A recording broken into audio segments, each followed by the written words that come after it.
बिहार में 6 साल से शराबबंदी है और शराबबंदी ऐसी कि हर रोज कहीं ना कहीं से नए मामले शराब के सामने आ ही जाते हैं। ऐसे में कभी शराब तस्करों की सच्चाई सामने आती है तो कभी शराब के मामले में पुलिस ही गिरफ्तार हो जाते हैं, शराब के मामले में पुलिस माला माल हो जा रहे हैं। ऐसे में आज हम आपको एक ऐसे गांव के बारे में बताने जा रहे हैं जहां 700 साल पहले से ही शराबबंदी है और वो गांव किसी और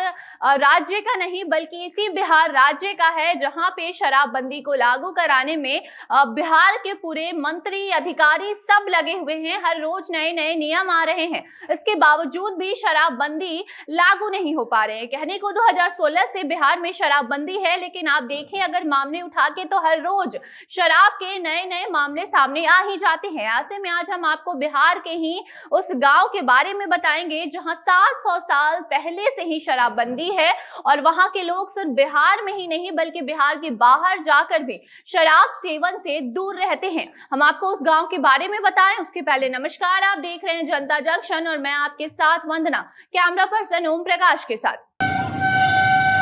यात्रीगण कृपया ध्यान दें, अब भारत में कहीं भी ट्रेन में बैठे बैठे आप अपने मन पसंदीदा रेस्टोरेंट से खाना ऑर्डर कर सकते हैं और अपनी यात्रा को जायकेदार बना सकते हैं। यात्रा में खाना ऑर्डर करने के लिए अभी डाउनलोड करें rail resto app play store या एप्पल स्टोर पर। जी हाँ, हम बिहार के उसी गांव के बारे में बात आज करने वाले हैं जहां 700 साल पहले से ही शराबबंदी है और उस गांव के लोग इस शराबबंदी को कुछ इस तरीके से मानते हैं कि वो सिर्फ बिहार में ही नहीं बल्कि बिहार के बाहर जाकर भी शराब सेवन से बचते हैं। ऐसे में बिहार के इस जिले के नाम के बारे में अगर हम आपको बताएं तो बिहार के जमुई जिले का ये गाँव गंगरा गाँव है। जी हाँ, गंगरा गाँव में लोग 700 साल पहले से ही शराब सेवन से खुद को बचाते हैं। ऐसे में उस गाँव के लोगों का कहना है कि जब भी इस गांव में कोई बाहर से भी शराब पीकर आता है या फिर चोरी छुपके अगर कोई शराब पीता है तो उस गांव के भगवान उसे सजा देते हैं। जी हाँ, उनकी जो कुल देवता हैं जो कि वो कोकिल चंद बाबा को अपना कुल देवता मानते हैं उस गांव के गंगरा गांव के लोग। ऐसे में उनका मान्यता है कि जो भी लोग शराब पीते हैं उनको उनके कुल देवता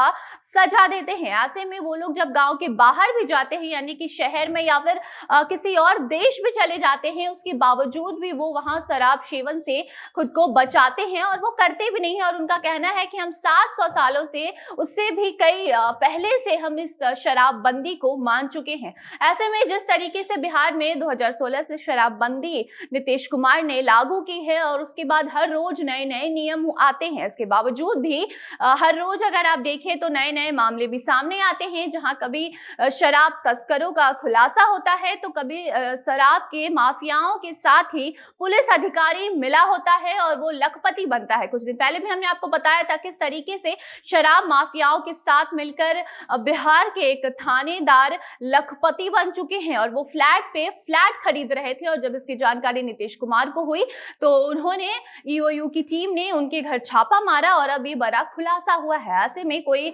शराब पीकर सड़क पर हंगामा करते हुए नजर आता है तो कभी अगर हम बात नीतीश कुमार की करें तो वो 2016 से शराबबंदी तो लागू कर चुके हैं लेकिन बिहार में शराबबंदी को कोई मानने को तैयार नहीं है। ऐसे में हर रोज नए नए मामले सामने आते हैं और सिर्फ मामले ही नहीं बल्कि नए नए नियम भी निकाले जाते हैं। जी हाँ, बिहार में कभी शराब को लेकर बिहार के शिक्षकों को कहा जाता है कि आप जो भी शराब पीते हुए नजर आए या फिर शराब बेचते हुए नजर आए उसकी जानकारी पुलिस को दे, अपने पास के थाने में दे। और दूसरी तरफ कभी शराब को लेकर ड्रोन के माध्यम से शराब तस्करों को ढूंढा जाता है तो कभी हेलीकॉप्टर के जरिए शराब माफियाओं का पता लगाने के लिए नए नियम लाए जाते हैं। ऐसे में कल ही हमने आपको बताया भी था किस तरीके से अब नए नियम नीतीश सरकार ने लागू किए हैं जिसके तहत अगर कोई भी शराब पीता है और वो पकड़ा जाता है तो वो जेल नहीं जाएगा। जी हाँ, ये कहीं ना कहीं जो शराब पीते हैं उनके लिए खुशखबरी है, लेकिन हम आपको बता दें कि इसके पीछे नीतीश कुमार का ये कहना है कि जो भी शराब पिएगा वो अगर पकड़ा जाता है, और अगर वो बता देता है कि कहाँ से उसने शराब ली है, कहाँ से खरीदी है, तो वो तो छूट जाएगा, लेकिन जिसने उसको शराब बेची है वो पकड़ा जाएगा। ऐसे में शराबबंदी को लागू करवाने के लिए जो नए नए नियम बिहार में लागू किए जा रहे हैं, इसी बीच एक जमुई का एक गांव है जो कि गंगरा गांव है। यहाँ अपने कुल देवता को मानते हुए, कुल देवता में मान्यता रखते हुए ये लोग 700 साल पहले से ही शराबबंदी को अपने गांव में लागू कर चुके हैं, और उनका कहना है कि हम शराब नहीं पीते हैं, हमारा मन भी नहीं करता। और वो साथ ही नीतीश कुमार के इस शराबबंदी वाले नियम को लेकर उनकी तारीफ भी करते हुए नजर आते हैं। और उस गांव के जो लोग हैं वो बिहार के बाहर भी जाकर शराब सेवन से खुद को बचाते हैं, और साथ ही जो भी उनके साथी होते हैं, जो भी दोस्त होते हैं, या जो भी परिवार वाले होते हैं जो कि बाहर किसी और राज्य में रहते हैं या कहीं भी रहते हैं, उनको भी वो शराब सेवन से बचने को कहते हैं, क्योंकि शराब स्वास्थ्य के लिए हानिकारक होता है। ऐसे में अगर हम बिहार की बात करें तो बिहार में कैंसर के मरीज भी लगातार बढ़ते हुए नजर आ रहे हैं, जिसको लेकर डॉक्टर भी चिंतित हैं, और इसकी कहीं ना कहीं वजह शराब सेवन भी हो सकती है, गुटखा पान भी हो सकता है। लेकिन इन सब पे पाबंदियों के बाद भी ऐसे केसेस बढ़ रहे हैं। और इसी बीच जो बिहार का एक गांव है, और खासकर इस गांव की अगर हम थाने के बारे में बात करें तो यहाँ जो इस गांव का थाना है गंगरा गांव का, उनका भी कहना है कि आज तक एक भी शराब की शिकायत उनके थाने में दर्ज नहीं कराई गई है। ऐसे में इस गांव को आप सोच सकते हैं,